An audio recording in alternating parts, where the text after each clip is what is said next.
بسم الله الرحمن الرحيم، أخباركم إيه؟ يا رب تكونوا بخير. كل سنة وأنتم طيبين بمناسبة رمضان. ربنا يعيد عليكم مليون البركات.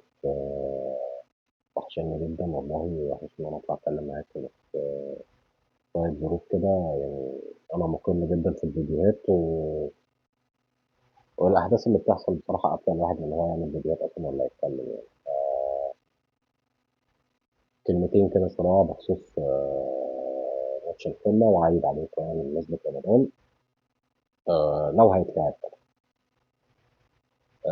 يعني بص، هو اللي بيحصل ده كله بالنسبة لي أنا كزملكاوي وبالنسبة لأي حد زملكاوي هو عبارة عن عبث يعني. إن أنت تسمع فجأة إن الأهلي هو اللي معترض على التحكيم، ومعترض على التحكيم المصري وبالورقة والقلم والله. مش بنتكلم مثلا هنا بقى إن الأهلي بيتجامل وإن الأهلي معرفش إيه والكلام ده، لا خالص. الكلام كله بالورقة والقلم يعني. أنا ما بنتكلم في الموسم ده هنشوف الأهلي استفاد قد إيه من التحكيم المصري، وعلى المقابل المنافسين حصل معاهم إيه في التحكيم المصري. بيراميدز استفاد، ده المشاع يعني، او ده اللي بيتقال. انا مش متابع ماتشات بيراميدز بشكل قوي يعني، بس اللي انا اسمعه ان هو استفاد والاهلي استفاد. يعني حسبه كده لو الزملكاوي بيبص عليها يشوف ان هي ايه مطبقه، ان ده يبقى الاول والثاني والزمالك يفضل في الكونفدراليه، او ينتهي خالص طبعا من زمن القطب الثاني والكلام ده، ويطلع منافس ثاني على الساحه. وطبعا اداره الزمالك مساعده في حاجه زي كده. الموارد الماليه والازمات الاقتصاديه اللي في النادي مساعده في القصه دي. عامه مش موضوعنا، بس هو ده اللي باين. ففجاه ان تلاقي ان الاهلي مكبر الموضوع قوي على التحكيم المصري، وان ازاي يبقى في تحكيم مصري. القصه مش تحكيم مصري، القصه ان مفيش حد من الحكام اللي هم اللي الاهلي شايفهم نخبه، لان هم بيجاملوه من الاخر يعني. مش متاحين ان هم يحكموا يعني. لو كان امين عمر هو اللي موجود بكره الاهلي كان عادي جدا. لو كان محمود البنا الاهلي كان عادي جدا جدا. آه، مفيش اي قصه غير ان الحكام اللي جايه هي فعلا يعني. انا بصيني على فكره ما اعرفش مستواه كل الحكام المصريين يعني، في مشاكل فنيه في مستواهم يعني. بغض النظر بقى عن الذمم والقصه دي، انا ما اقدرش ادخل فيها، او هم قليلين او هم حجم الضغط من جماهير الاهلي والزمالك هم مش قد الحكام الكبيره اللي هي عامله نفسها كبيره بقى. دي بتجامل الاهلي وفي نفس الوقت او فهمت اللعبه ازاي يعني. هي لما تجامل الاهلي هي هتلاقي دعم اعلامي ودعم من اتحاد الكوره ودعم من الرابطه ودعم من لجنه الحكام. فقشطه عادي يعني. بيجامل الاهلي او بيجي على الفريق الثاني ما بيتوقفش، ما بيحصلش حاجه، عكس ما بيحصل مع الفرق الثانيه لما بيغلط. او حق يعني، ده انا نفترض انه غلط يعني. ويحسب لهم حاجه لو حصل للزمالك حاجه او حاجه مش حقه، ايه اللي بيحصل معاه؟ او تغاضى عن خطا ضد الزمالك، ايه اللي بيحصل؟ الكلام ده كله طبعا بيروح ورا الشمس. ولو غلط في ماتش للاهلي او نفذ القانون حتى العادي، بس في نفس الوقت القانون ده اضر منظومه الاهلي او اضر النادي الاهلي او خسر منه نقط او اضره في المنافسه، الحكم نفسه بيختفي من الماتشات الكبيره، ممكن يختفي من التحكيم خالص.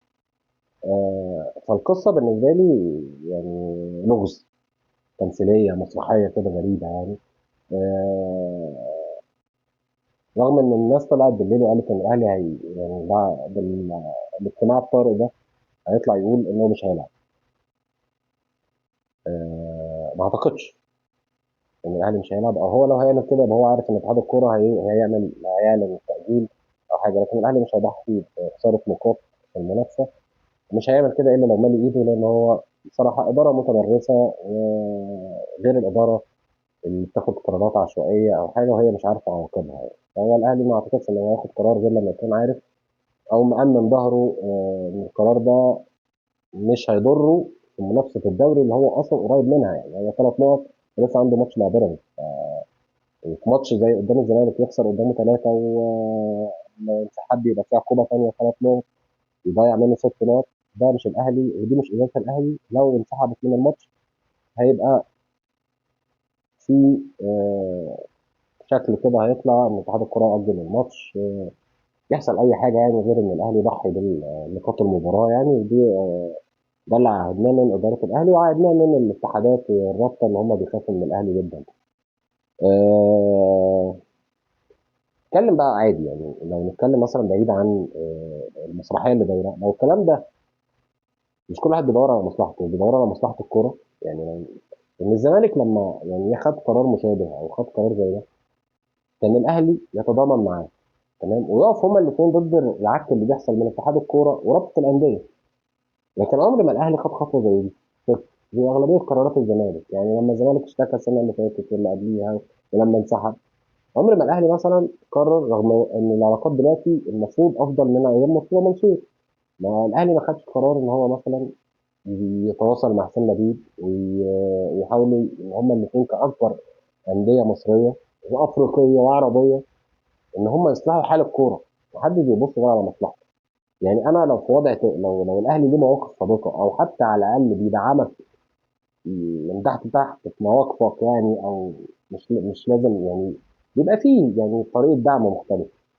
كان الزمالك هو والاهلي يحطوا اتحاد الكره والرابطه في موقف بقى اللي قدامه ان هم يستقيلوا، ان هم الاثنين يرفضوا ان الماتش يتلعب غير بحكام اجانب، وان انت العك اللي حصل ان انت مبلغ الماتش قبل المده المحدده ان انا استخدم حكام اجانب ب 14 يوم، فانت مضيق الدنيا وضغطني عشان خاطر اقبل بالوضع، وانت اصلا انك حاططنا احنا الاثنين مع بعض في ماتش زي ده، ولا ذكاء اصطناعي ولا ذكاء ولا ذكاء من اي نوع، ده غباء.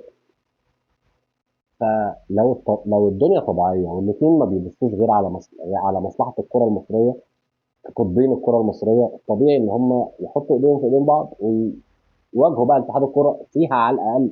الاتحاد ده والاشكال دي مش هنشوفها تاني، او الرابطه دي والاشكال دي مش هنشوفها تاني، وتبقى فرصه ان يبقى في اداره محترمه ومحترفه تدير كره القدم. لكن ده طبعا في الخيال يعني، لكن يعني ده الطبيعي، لان الاثنين متضررين. يعني الزمالك لو نفترض يعني ان الاهلي متضرر من قرار زي ده، فالزمالك هو المتضرر الاكبر. يعني الاهلي عمال يضغط يضغط يضغط، لو رجع ولعب محمود بسيوني ده الحكم ده هينزل الماتش عامل ازاي؟ يعني واحد زي ده عامل ازاي؟ فطبيعي انا كزمالك هتضرر. يا عم الزمالك راح منزل بيان وضغط على الحكم برضه. ايه يعني احنا اصلا الحكام من غير ضغط عندنا بينزلوا يقدموا شو من العكس مش متواجد قبل كده، محدش شايف. فطب يعني فلما تضغط عليه بقى انت منتظر ايه؟ هينزل يجامل الاهلي فقط. دول كلمتين كده بخصوص الماتش، واللي انا بوجهه نظري شايف ان هو المفروض هيتلعب، يعني غير ان ده كله ضغط على الحكم، الا لو الاهلي مأمن نفسه كويس جدا وعارف ان لو مش هيلعب يبقى هيتجنب اي عقوبات والماتش هيتأجل او هيتلعب. كل سنه وانتم طيبين، والواحد فرحان ان هو طلع اتكلم معاك كده يعني ان شاء الله الواحد يطلع يعني كده كل فتره فيديوهات صغيره كده، يعني لو الكلام عجبكم لايك واشتراك في القناه. صباحكم جميل ان شاء الله.